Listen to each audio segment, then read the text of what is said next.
25 दिन से आप दवाई खा रहे हैं, आपको कोई भी रिलीफ नहीं है, आपको कोई भी आराम नहीं है। अब आपको करना क्या है, इस वीडियो में आपको बताने वाला हूँ। हमें ध्यान क्या रखना है, क्या ध्यान रखने वाली बातें हैं, क्यों हमें ये हो रहा है कंटिन्यूअसली, और क्या क्या सिम्टम्स हमें पकड़ने हैं जिससे हम पता लगा सकें कि वास्तव में हमें डॉक्टर के पास जाना चाहिए या नहीं जाना चाहिए। वीडियो को बारीकी से ज़रूर समझें। सारी कंप्लेंट्स जो आपकी हैं मैं बारीकी से डिस्कस करने वाला हूं, और जो भी कंप्लेंट्स आपको हो वो आप एक डायरी में ज़रूर लिखें, उसके साथ में सिम्टम्स लिखें, और उसके साथ में फिर आप कंपेयर करें कि वास्तव में जो आपको प्रॉब्लम है, जो परेशानी है, क्या वो सही है या गलत है। तो ऐसी कंडीशन में हमें ध्यान क्या रखना है, आपको करना क्या है, और मैं आपको कुछ घरेलू टिप्स भी बताऊंगा, कुछ ऐसी घरेलू दवाई भी बताऊंगा जिसे यूज करने के बाद आप बिल्कुल ठीक हो जाएंगे। आपको बढ़िया धीरे धीरे आराम मिलना स्टार्ट हो जाएगा।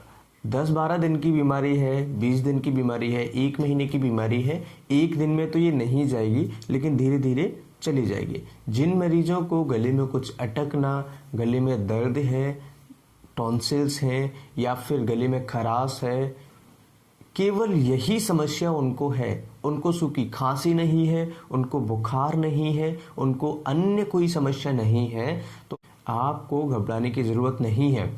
अगर 3 सिम्टम्स अगर आपको हो रहे हैं, गले में अटकन है या गले में कुछ अटका हुआ है, गले में दर्द है, गले में खराश है, या गला सूख रहा है, केवल यही सिम्टम्स है, या फिर इनमें से कई ऐसे मरीज हैं जिनको ये केवल एक सिम्टम्स है, तो उन मरीजों को भी, जैसे किसी एक मरीज को केवल गले में कुछ अटका हुआ है, बाकी सब नॉर्मल है, तो ऐसी कंडीशन में किसी दूसरे मरीज को केवल गले में खराश है, उसको और कोई समस्या नहीं है, गले में अटकन नहीं है, तो उस मरीज को भी कोई समस्या नहीं है। ये आप अच्छे तरीके से समझ लीजिए कि ये समस्या जो है ये हो क्यों रहा है, ये कैसा इसका जो चक्र है जिसमें आप फंसे हुए हैं।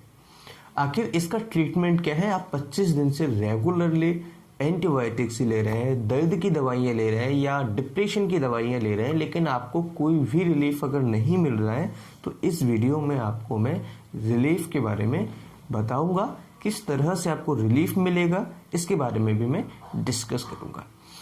आप एक बात बताइए मुझे, केवल एक मरीज को गले में अटकन है और उसको थोड़ा सा गले में दर्द है या फिर गले में दर्द नहीं है, और वो मरीज मुझसे कहता है कि सर हम जब घर में कमरे में बैठे हैं तब मुझे परेशानी हो रही है, जब मैं नेचुरल हवा लेने के लिए कोशिश करता हूँ, जैसे छत पर चला गया, या फिर सुबह की जो ऑक्सीजन अच्छा होता है, सुबह का जो टाइम होता है मॉर्निंग का 5-6 बजे का, 7 बजे का, 8 बजे का, ऐसी कंडीशन में मेरी समस्या ऑटोमेटिकली कम हो जाती है, अपने आप धीरे धीरे कम हो जाती है।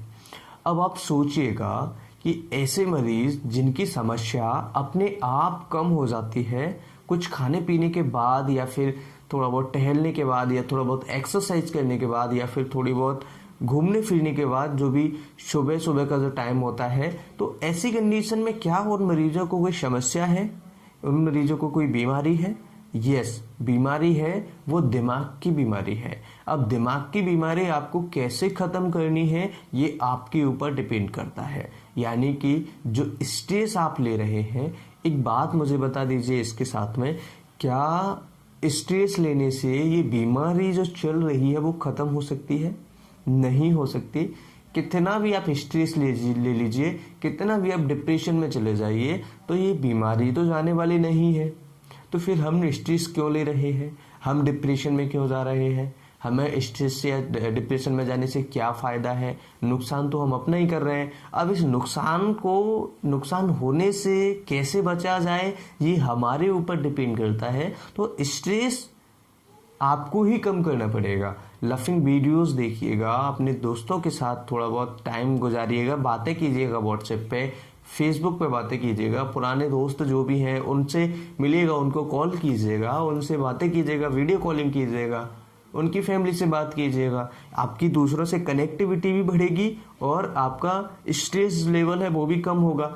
स्ट्रेस होने से कई ऐसे हॉर्मोन्स हैं जो रिलीज होते हैं शरीर में, और उनके रिलीज होने से हमारे दिल की धड़कनें, हार्ट बीट बढ़ जाती है। कई ऐसे हॉर्मोन्स होते हैं जो डिप्रेशन लाने में बहुत महत्वपूर्ण रोल निभाते हैं। तो ऐसे हॉर्मोन्स को रिलीज मत करवाइए ना। अब हार्मोन रिलीज क्यों होंगे? क्योंकि स्ट्रेस आप लेंगे।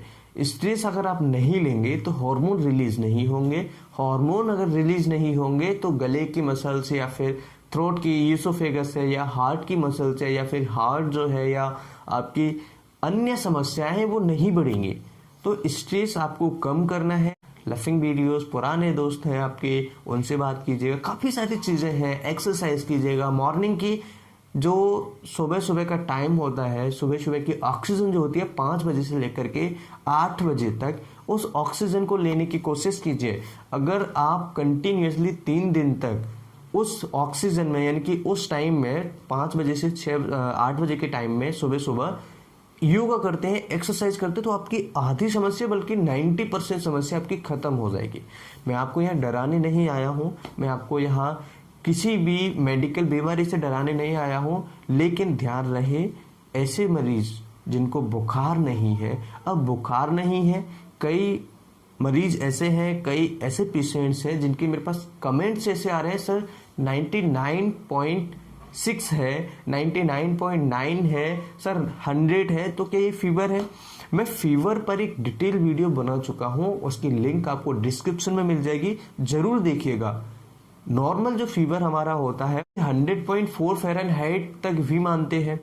इससे कम अगर किसी का है तो आपको फीवर नहीं है। बॉडी एज के हिसाब से, सेक्स के हिसाब से या फिर अन्य एनवायरनमेंट के हिसाब से टेम्परेचर कम होता है, बढ़ता है। मान लीजिए आप गर्मी में बैठे हुए हैं तो आपका टेम्परेचर बढ़ेगा या कम होगा? ऑब्वियसली आपका टेम्परेचर बढ़ेगा। मान लीजिए आपने खाना खा के आए हैं, खाना खाने के बाद आप अगर टेम्परेचर चेक कर रहे हैं तो ऑब्वियसली आपका टेम्परेचर थोड़ा बढ़ा हुआ आएगा। बच्चों का अगर आप टेम्परेचर चेक कर रहे हैं तो बच्चों का ऑब्वियसली उनका टेम्परेचर जो है बढ़ा हुआ आएगा।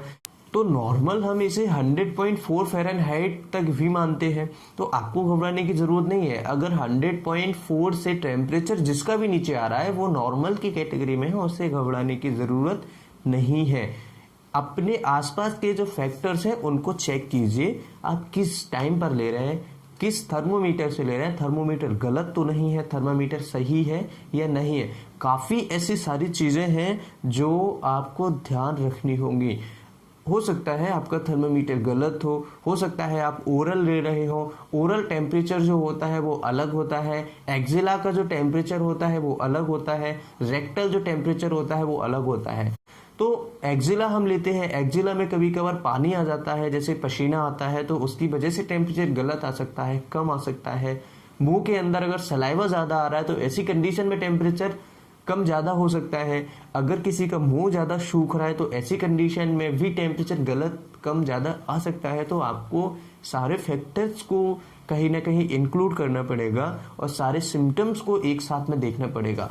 अब एक बात मैं आपको सिम्टम्स बता रहा हूँ कि ये सिम्टम्स अगर आपको एक साथ में है तो आपको डॉक्टर के पास जाना है, नहीं तो घर पर रहिए, स्ट्रेस कम कीजिए, एक्सरसाइज कीजिए, योगा कीजिए। मैंने कुछ नुस्खे बताए हुए हैं, घरेलू नुस्खे हैं, उनको अपनाइए। कॉन्स्टिपेशन है, कॉन्स्टिपेशन को ख़त्म कीजिएगा। सारे वीडियोस की लिंक जो है आपको डिस्क्रिप्शन में मिल जाएंगे।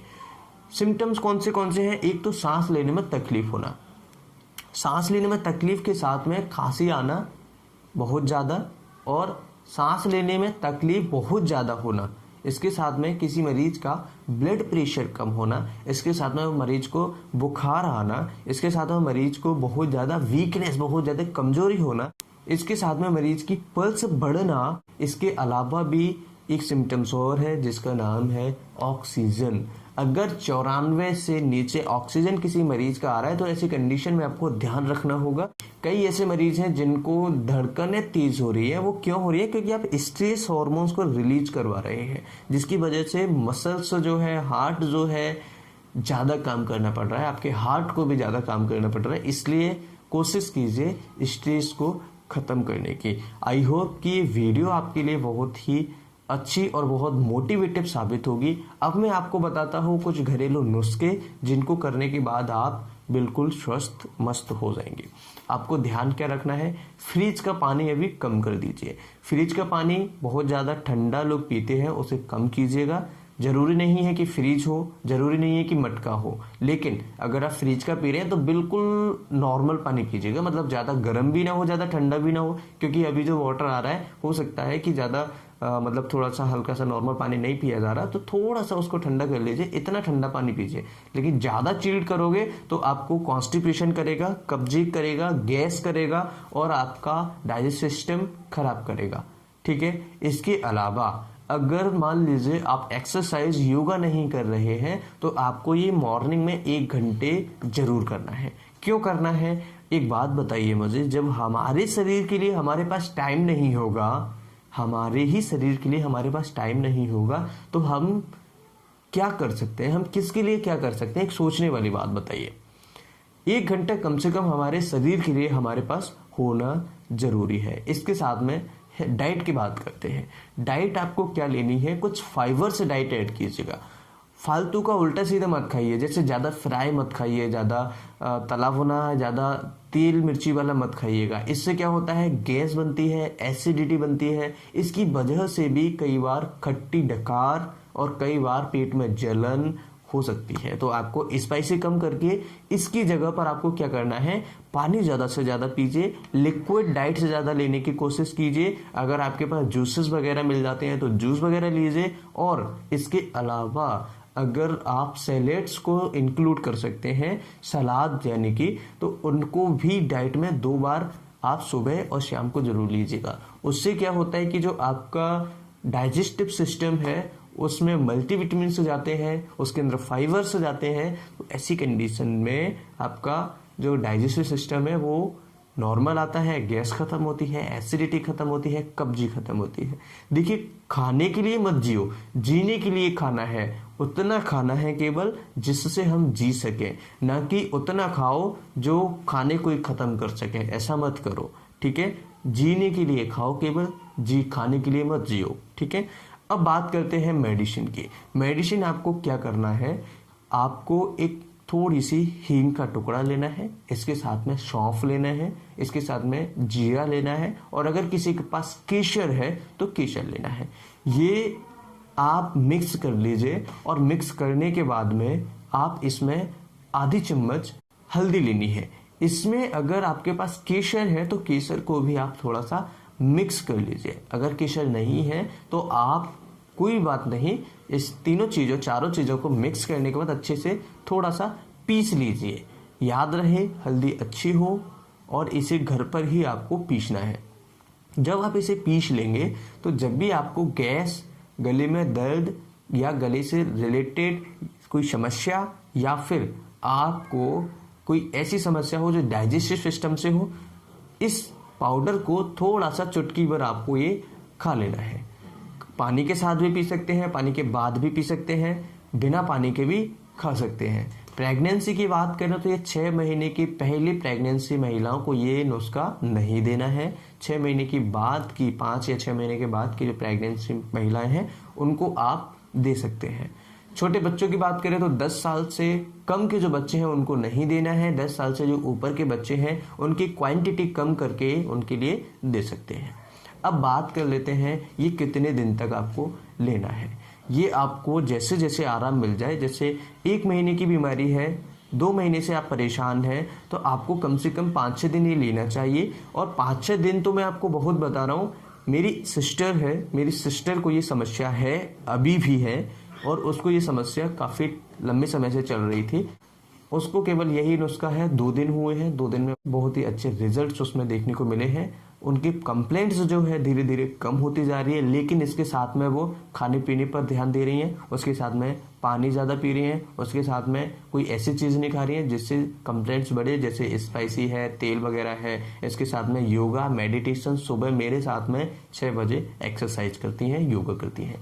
तो ये सारी चीज़ें आप फॉलो करेंगे, निश्चित आप ठीक हो जाएंगे, आपको घबराने की ज़रूरत नहीं है। स्ट्रेस, मैं एक वर्ड आपको हर वीडियो में यूज कर रहा हूँ, स्ट्रेस आपको कम लेना है। गले में कुछ अटकना या गले में सूखा सूखा होना, गला सूखना बार बार, या फिर टॉन्सिल्स या गले में छोटे छोटे सामने की तरफ दाने होना, या फिर आपको कुछ अन्य समस्या के लिए हमारे डिस्क्रिप्शन इस वीडियो का चेक कीजिए, काफ़ी सारी वीडियोस आपको देखने को मिल जाएंगी। आशा करता हूँ कि इस वीडियो से आपने बहुत कुछ सीखा होगा, ये वीडियो आपके लिए कारगर साबित होगा। इस वीडियो को देखने के बाद आप स्वस्थ मस्त होंगे, स्ट्रेस को कम करेंगे। फिर मिलते हैं एक नई वीडियो में, तब तक के लिए चैनल पर अगर नए हैं चैनल को सब्सक्राइब कर लीजिए, कुछ पूछने चाहते हैं तो कमेंट कीजिएगा, और वीडियो अगर आपने अभी तक लाइक नहीं किया तो वीडियो को लाइक कर दीजिए। वीडियो पसंद ना आए तो आप डिसलाइक भी कर सकते हैं। Thanks for watching, bye bye, take care, stay home, stay safe, have a nice day.